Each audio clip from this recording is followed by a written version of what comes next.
welcome to Unread. We have a very special episode for you right now. We are doing Love is Blind Season 2 Marriage Predictions. Aisha, what do you think? That's right. We're going to get into this. First off, let's talk about Ayanna and Jarrett. Okay, so they seem like a strong couple, but I'm not sure about whether or not Ayanna is going to get cold feet. I think that she's shared her opinion being second choice, which he tries to finesse it and say you weren't, but I don't think it was editing. I think she actually was his second option.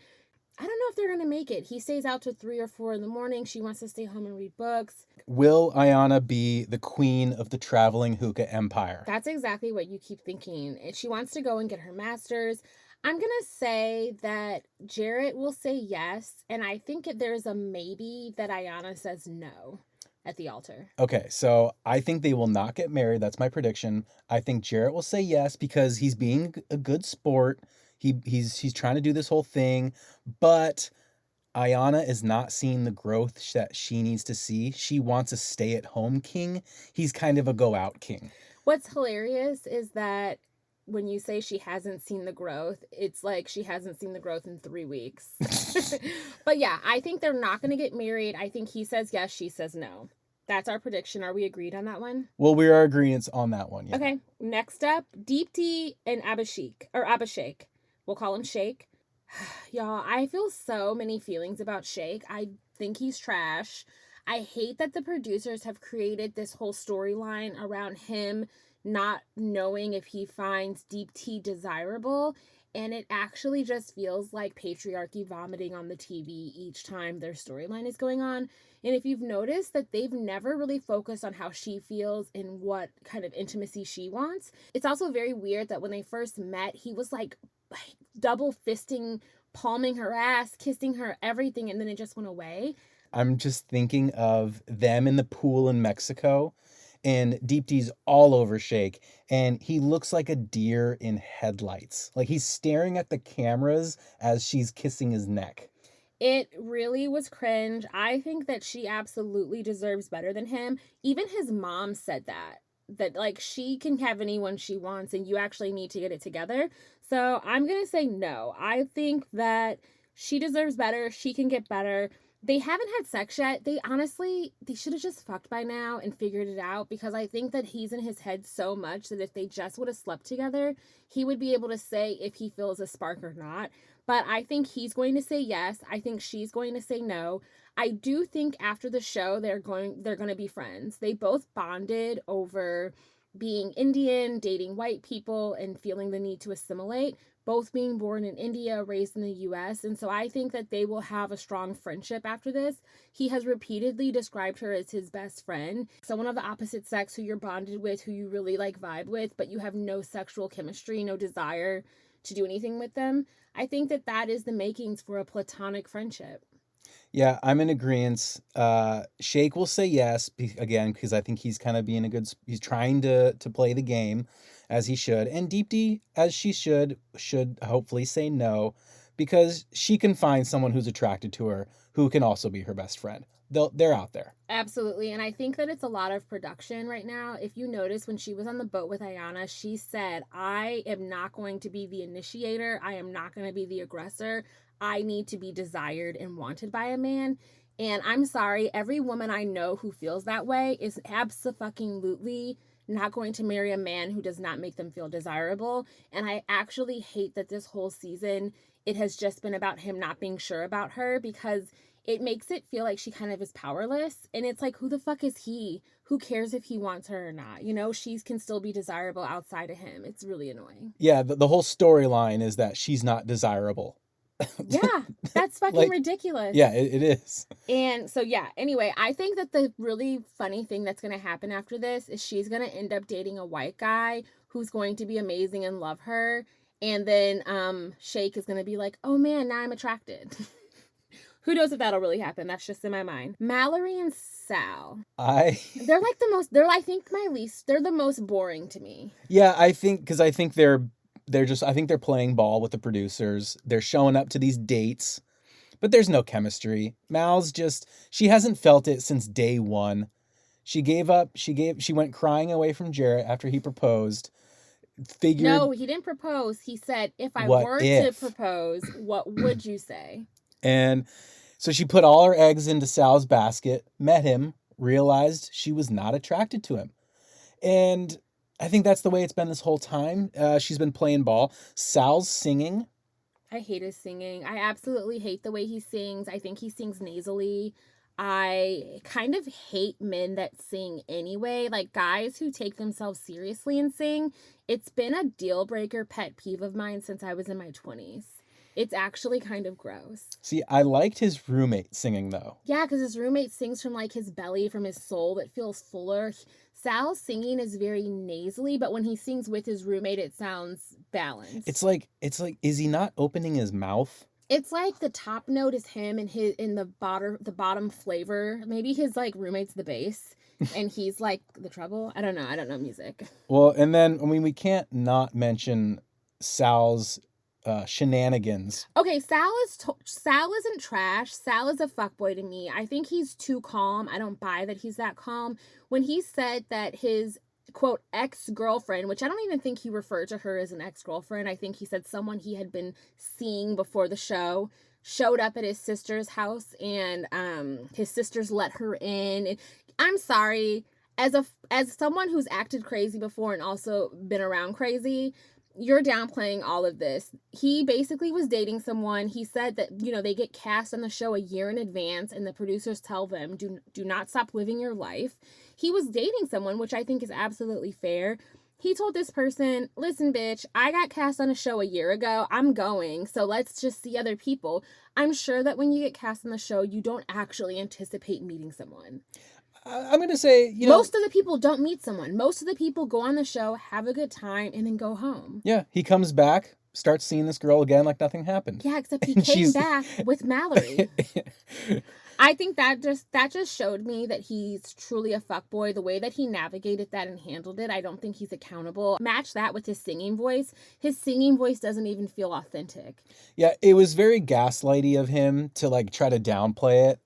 Like this woman knew his sisters. They let her in because they knew who she was. And he was trying to tell Mallory like, oh, it's no big deal. She's just off the rocker. We weren't serious. Like, no, just be honest. What a surprise. A guy calling a woman crazy. We actually, me and Aisha made a drinking game while watching this show that every time someone is gaslighting, we take a drink. And we took several gaslighting drinks. It was just too many. You kind of like stop playing because you realize like, oh, this is too much.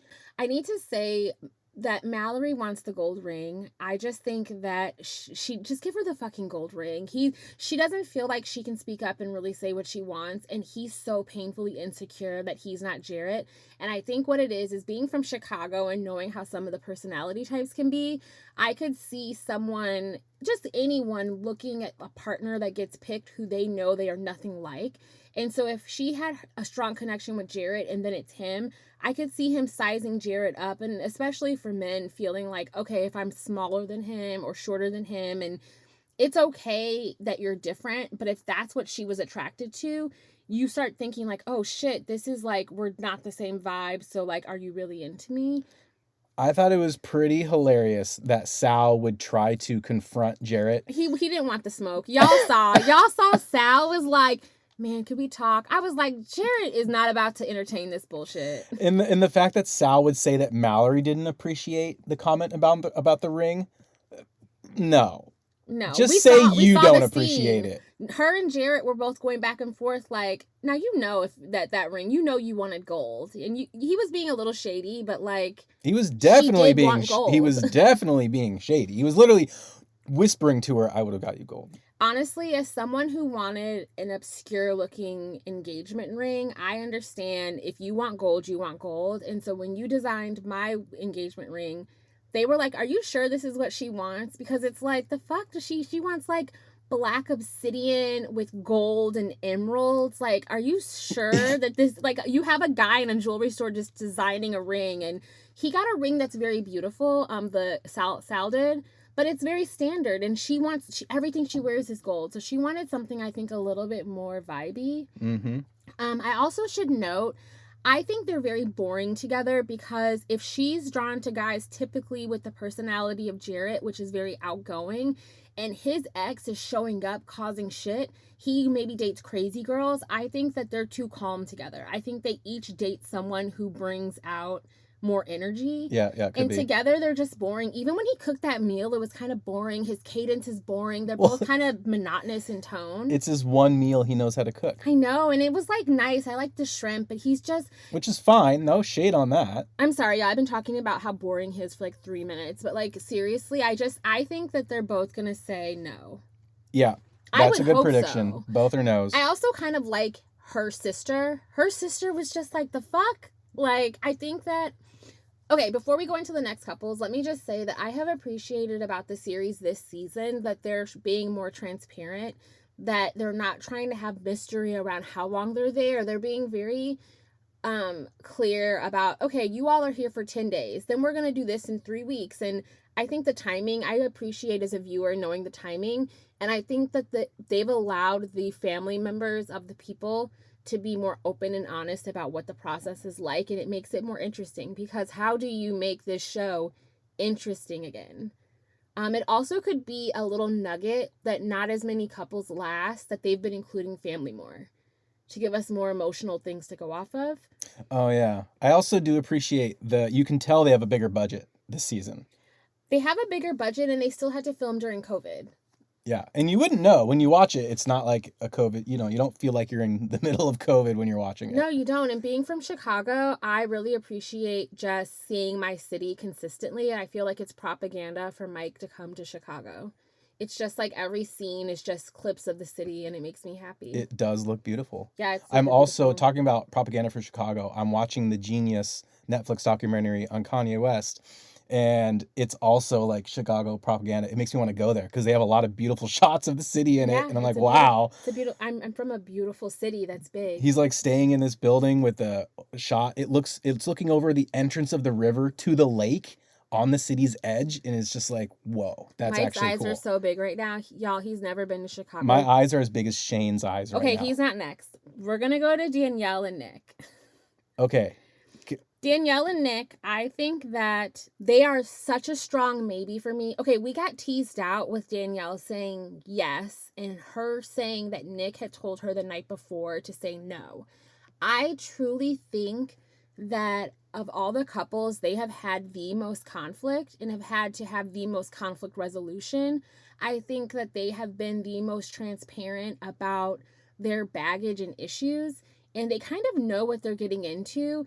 And I know that people have been saying he's sweating so much, but y'all, they're filming outside and it was hot as shit. I don't think he's nervous. I think he's sweating because he's hot. I actually think that they are going to be the one couple that gets married. Okay, I don't think they're going to... No.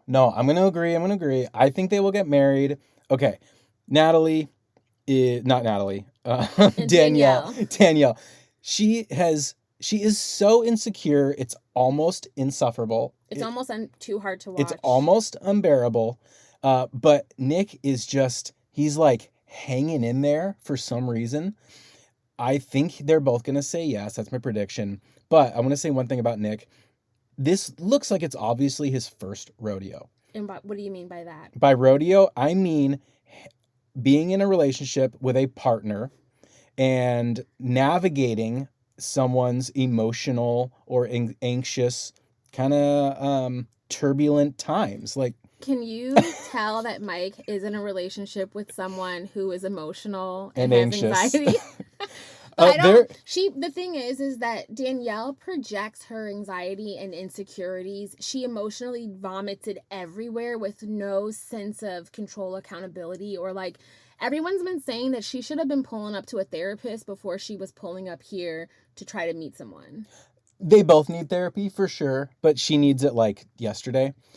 But it's clear that he lets her emotional outbursts like get to him, and then he ramps up, and then he says something in a tone that offends her, and then it gets turned on to him, and he doesn't... Are you talking about them or you right now?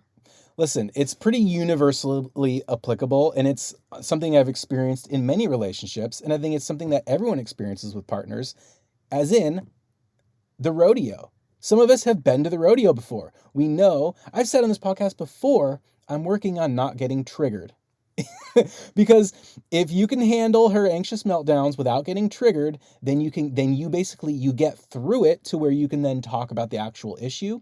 But if when he lets it get to him and he outbursts at her, then you're dealing with problems stacked on top of problems. Now she's pissed at you for what you said, as in, she gets mad at him when he raises his But I voice. just think that the issue is that's true, but I also think there's an issue that she doesn't have any so far accountability, and she hasn't been able to say, I know right now that I'm having a meltdown and I need to do this to soothe myself. She spirals out and drags everyone around her down, and it's a lot to be a grown adult person having to soothe another grown adult person who has no tools on how to take care of themselves. So he doesn't even get, and it's like they've been together for 4 weeks. They don't, you know what I mean? You're still learning a person. It takes time. It can take years of learning in a relationship and seeing someone grow. And I do think that they're into each other enough and they know each other's vulnerabilities enough and weaknesses and have done enough work to at least problem solve and conflict resolution to say, like, let's do this. I think that if she goes to therapy and he gets a little bit of therapy for tools to how to navigate communication, they could work.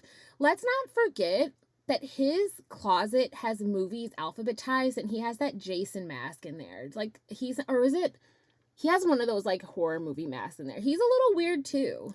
And she puts on a hot dog costume and plays GarageBand. Yeah, she's social and has fun. And I mean, his family doesn't even seem like they like him. His mom and sisters were kind of like His interesting. mom is not a people pleaser. His mom, I liked at the end of them meeting at the end of Danielle meeting his mom, I liked that the mom started with like a really cold handshake and then gave her a half hug. Yep.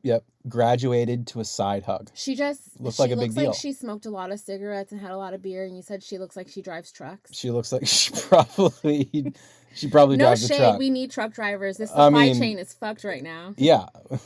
Okay, so yeah, I think they're both saying yes. Yep. Okay. This is your favorite, Natalie and Shane. I did not want to have them be my favorite by any means, but there's just something, and I hate it, but there's something entertaining about Shane and Natalie. I think they're like the new spicy Hamiltons. Okay, by you mean like Lauren and Cameron? Yeah. Okay, I think that one, we just have to acknowledge he has coked out bro vibes, and he does seem like he would gamble away all their money. He just gives me that chaotic energy. He did admit that he doesn't look at his money and finances, and he spends $2,000 a month on food. He spends all of his money. He eats all of his money. He didn't say all of. He said he spends $2,000 a month eating out. I bet that's his disposable income. He's a real estate agent, so you never know. You never know. I mean, he could be slinging houses with that fast unsmooth talk. He's just very, I don't like the way he holds his mouth. He sweats a lot. He seems like he for sure is on coke. You said he looks like he is snorting Adderall. I'm just saying I'm saying he has. He for sure has. We know he has done that before. I think that the producers have set it up so that they seem like a clear choice to get married, but it also feels like it could be a little bit of production. I really think back to when they were in the pod. He said that what he liked most about Natalie was how much she liked him. And if their families make it seem like there's a really genuine connection because their families are both super supportive, but for some reason, I feel like the producers are setting us up to assume that they're going to be the one, because if you think about it, none of the other couples gave us anything where we could say, oh, they're for sure going to get married. I just am not buying it, and it has nothing to do with crazy ass Shayna, who we're going to talk about next, but I feel like their connection is there, but I also think there's something about the producers, it feels heavily produced for us to believe that they're just the couple. So I believe that they're both. My prediction is they will get married. That's my prediction. My prediction is Shane and Natalie are both yeses. I don't want to give anyone spoilers because obviously no one knows the results yet, but I did read some blind items that he has been liking Shayna's Instagram posts, and I don't know what to say about that except for, I don't know. What do you Doesn't mean they didn't get married. It does not mean they did not get married. Does not mean they didn't get married. Okay, so I'm going to say they're not going to get married. Okay. And you said they will. Yeah. Okay, so that's the one we differ on. We'll make a bet. Loser buys dinner. Okay.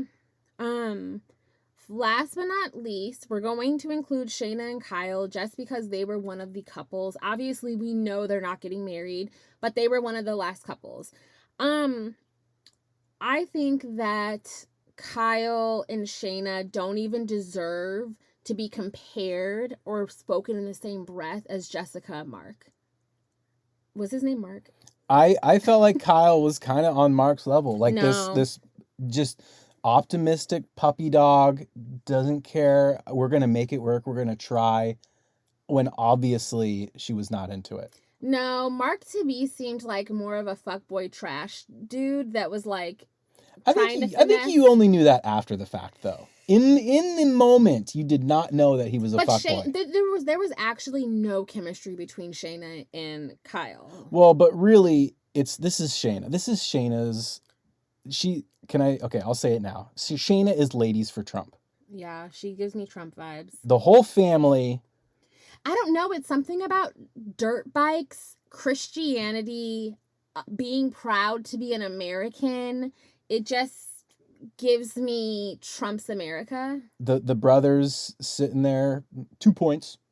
Oh yeah, okay, I'll give you 2 points. It's just I'm not into them. I clearly think that she did not have chemistry with Kyle, and she decided that if she was not going to have a love connection, she could have a memorable storyline. Obviously, these are all people who applied to be on a TV show. So they're open to having a good time, to, taking in the experience. And I absolutely think that she was just down to be memorable. Yeah. And I'll say I've been in that situation where I've been in a relationship with someone who, if you want to love them, you have to love Jesus more. I mean, you're agnostic. I don't think you would say you're an atheist. No, yeah, I acknowledge that I don't know shit about. But you were also going to Bible study. Yeah, well, because that's what it was. You want to be in the relationship, you got to go to church, you got to go to Bible study. Now, I was very clear, like, hey, I'm here to support you. I don't love Jesus. Like, I love the story of Jesus, but like, I don't truly believe in my heart it's a book I'm saved. Also have not read. I read the children's version when I was a child, and that's why I like the story of Jesus. But having been there, like, no, it doesn't work. Like, you have to truly love Jesus as your Lord and Savior if you want to be in that relationship. And Kyle was not going to do that.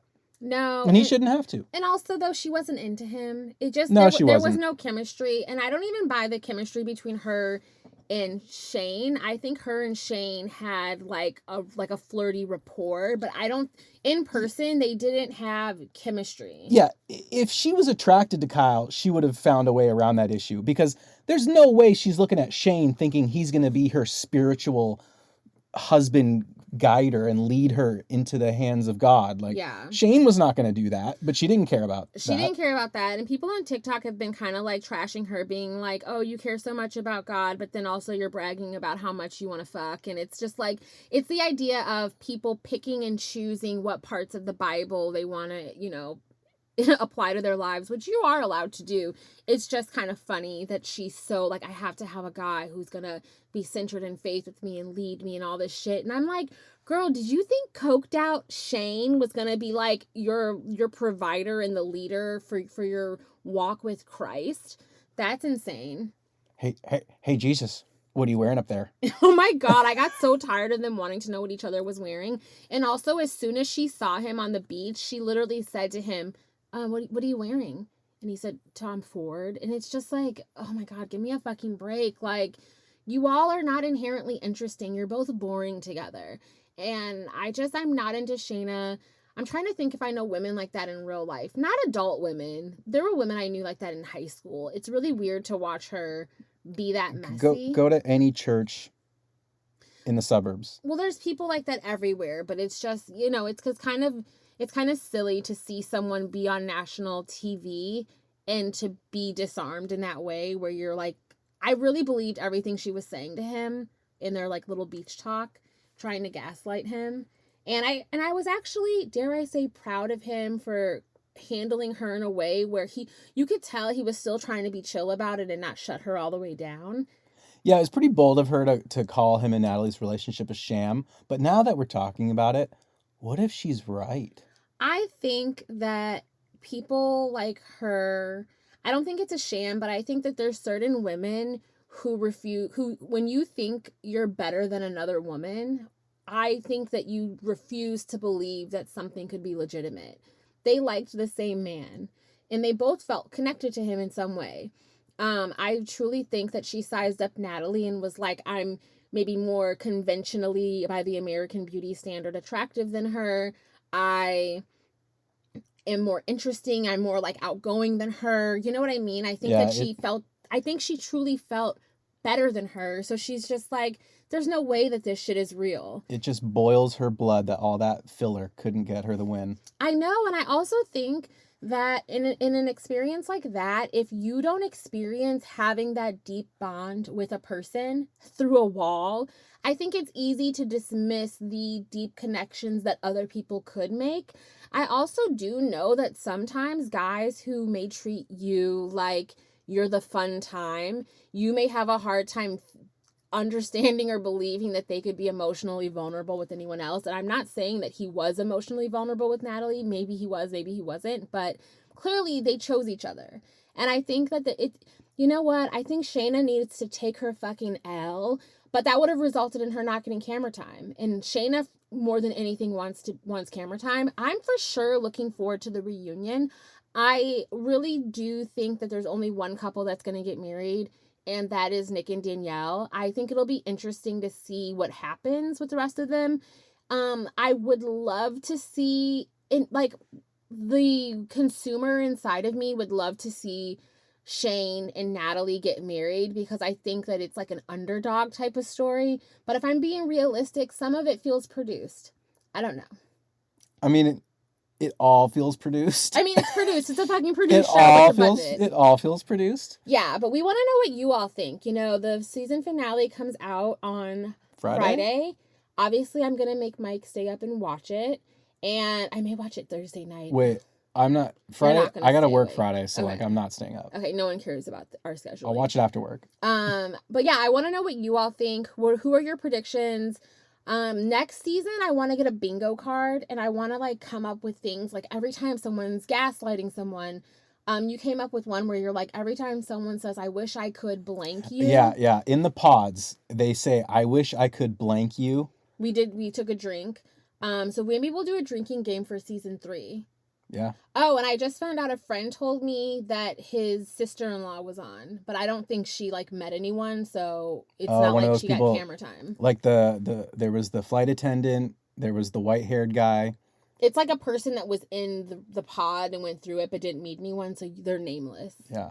That would kind of suck to be cast, like the beauty of getting cast in a show like this and getting no screen time. So honestly, maybe I'm more of a Shayna. Like, I wouldn't be that ridiculous with it, but it's like, if you're not going to not make love, if you're not going to find anyone and fall in love, at least you could kind of use this to launch something else. You would play ball with the producers, so I you would get airtime. I want to be a producer. You would get airtime. I consider me Nick. If I was anyone on this show, I would be Nick.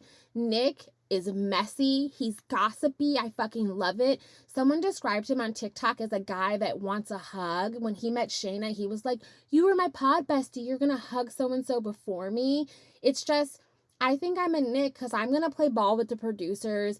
If the person I chose is having a meltdown, I'm going to tell them this shit is toxic and I'm not dealing with this and I'm going to leave. So yeah, I think I'm Nick. Who would you be? I'm one of those guys that didn't get airtime. Are you the guy with the white hair? Yeah. You're the guy with the white hair who needed a haircut. Yeah, I'm like the man flight attendant that didn't get airtime.